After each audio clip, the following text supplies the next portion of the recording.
Hey, it's Mac with PriceActionTradingSystem.com, and it's Tuesday, it's June 10th. This will be a chart lesson for today.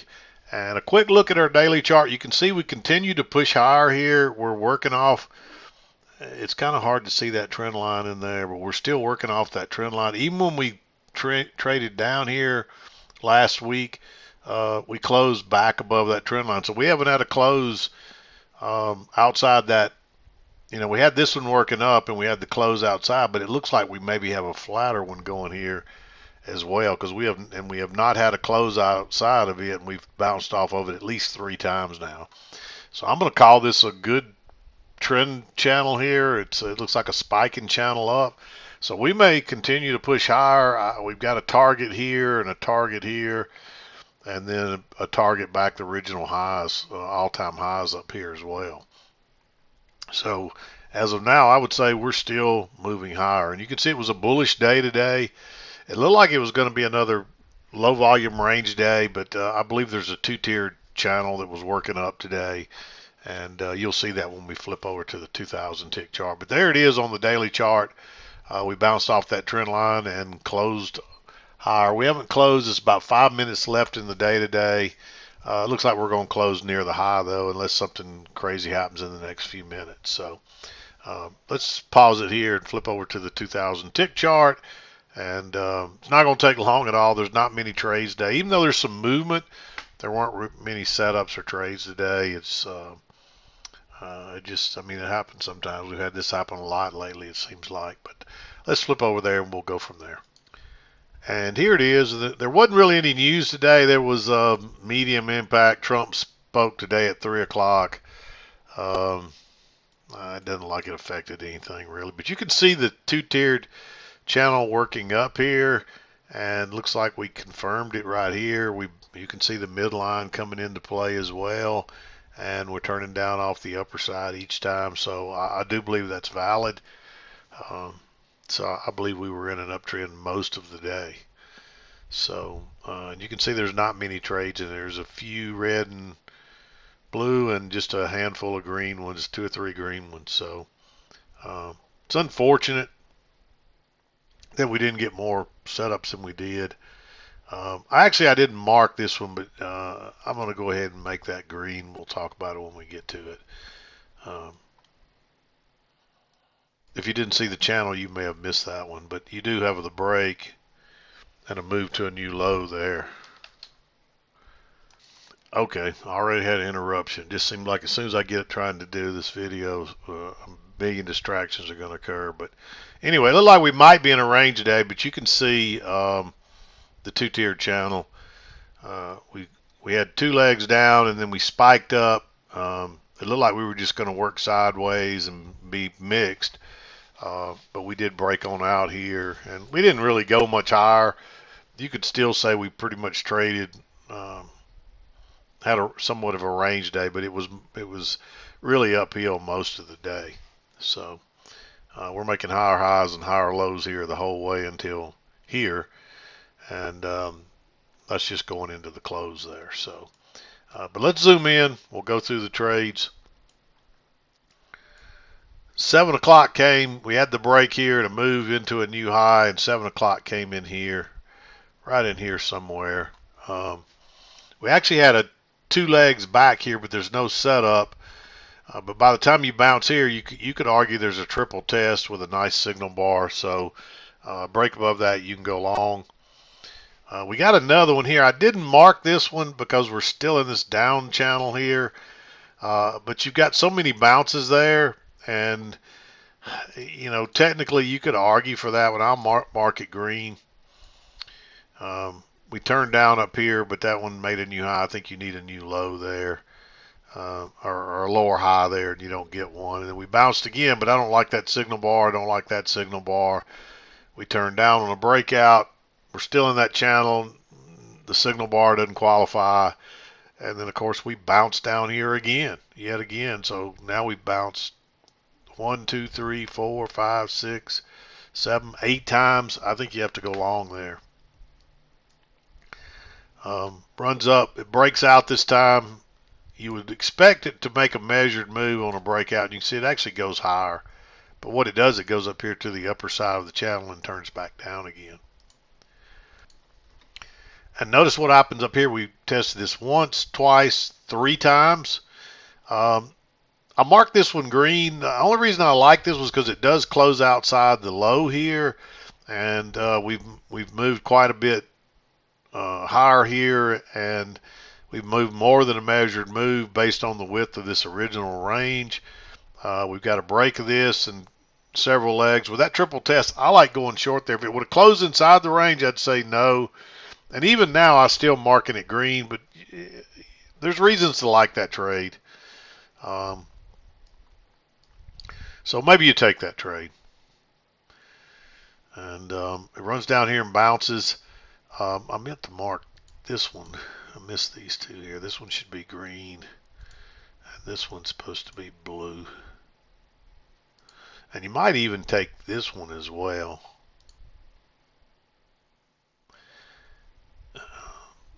I mean, I'm mixed on this one, but you may still take that trade. I'll mark it green here.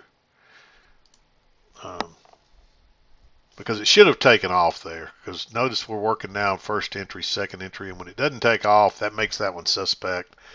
It is a higher low, so maybe you take it. I'm just not really crazy about it, so actually I'm not even going to mark it. It looks like it makes a double bottom there, but and it would have pushed on up that time, but see how it doesn't.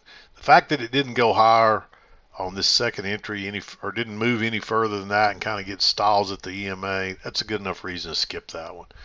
But I do like this one as a you've got at least a triple test there, and you do get looks like a close outside and a new low all in one bar there. And there's a hidden second entry there, but you get a true second entry here. Notice the new high up here, first entry, second entry, and this is a pretty good signal bar. So I think you have to enter on that one. Then we bounced there multiple times. But I'd skip this one and definitely wouldn't enter here. And when it fails right there, notice you got a trend working up, close outside, move to a new high. I like going short there. You don't know that it's going to do this. You're just looking to get a scalp, maybe ride it back and see if it bounces here again. But this thing just takes off. That's probably the trade of the day, really, right there. You probably catch a runner on that and ride it all the way down to the low side. I don't think you can go long here. You're still in this channel. There's no close outside. You're a long way from the EMA, but I think you need a higher low here, and you don't get one that's tradable. And this thing just takes off again, straight back up. And we test the overnight highs again.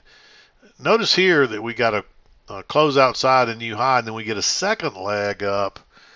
You actually get even another leg up on this. This is actually a separate channel because we're in a sideways, and it breaks lower and then turns up. So you get a close outside a new high, and that's a second entry short. It's a relatively low risk entry. It's only 5 ticks. So maybe you take that. You can see there's a new low right there. It's lower than that one. So that's a first entry, second entry. It's clearly 2 legs up. So maybe you take that trade. I don't think you can mark that red, but I like it, and I wouldn't be afraid to take that one. But it is a little aggressive. And then we run up again, and we turn down at the overnight highs. I think you need a lower high here because there's a lot of space in between these. I mean, if we had another turn down here in the middle somewhere, maybe you go ahead and make that red. But the fact that we've had all that time in there, I think you have to. I don't think you can count that as a triple test, really, just a double top. And so it's still a trade you might take, but it's a little more aggressive than you can't mark that red. And again, you don't get much else, any other opportunity at the bottom. It just kind of takes off, and you don't get any other setups until it bounces here. And that confirms that trend line. And you do get a close outside, a new low, a big overshoot down here, a nice rejection bar. I like going long there. You might even argue there's a higher low here, but it's got a little bit of stem. It probably still closes in the upper 1/3. It's close. It's 19 ticks though. I I'm just not crazy about it. I didn't like marking it in real time. And we just continue to climb up this trend line, but they're all just first entries all the way up. There's just not, actually, this would be a second entry, but you got to go long right into that double top, and it's congested. So I'm not crazy about that one. And again, this thing takes off and runs up. There's another second entry here, but notice how it closes inside the overnight highs. And it's just not wise to go long into that. You can see they beat it back again before it takes off again. So if it actually ticked lower again and you had a failure and closed above that, maybe you would go long above that, but it's not there. So that is a second entry. Notice you're coming back, first entry, second entry, but I'm just not crazy about it. So you just can't go long into that resistance right there. It's tempting, but you see what happens. It pushes up and pushes back again, and it could stop you out before it goes higher. It may not even go higher. That's the problem here. This will work sometimes, but half the time it won't work, so it's not a high probability trade, so you just have to skip it. It's a shame because it gives a great move up, but you can't risk that. So anyway, then we turn down. We're working down and it bounces again off this trend line, but we're still in that channel and there's been no break of it yet. But notice what happens. You get a first entry and then a second entry, and you get a close outside and a new high here. I like going short. As long as you got room back to that trend line to scalp out, I think you can go short there. And it doesn't end up mattering because most breakouts fail too. So you would expect it to try to come back into the range. And that's what it does there. You actually get another pull back here, but it didn't quite get back to the range highs. And this is after 2:30 anyway, so it doesn't really matter. But I do like that one there. So and that pretty much got you into 2:30. So just not a lot of setups today, not a lot of trades. But it really was uphill all day long.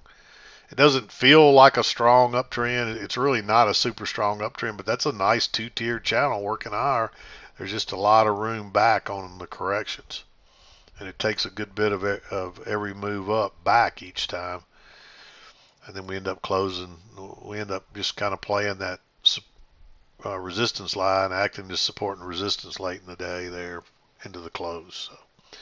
So there it is. Not a lot going on today, not a lot of opportunities. You just have to be patient, have to be disciplined. And when you do see the trade, you got to pull the trigger, but you got to be able to sit there for a while, unfortunately. It's just the way it is.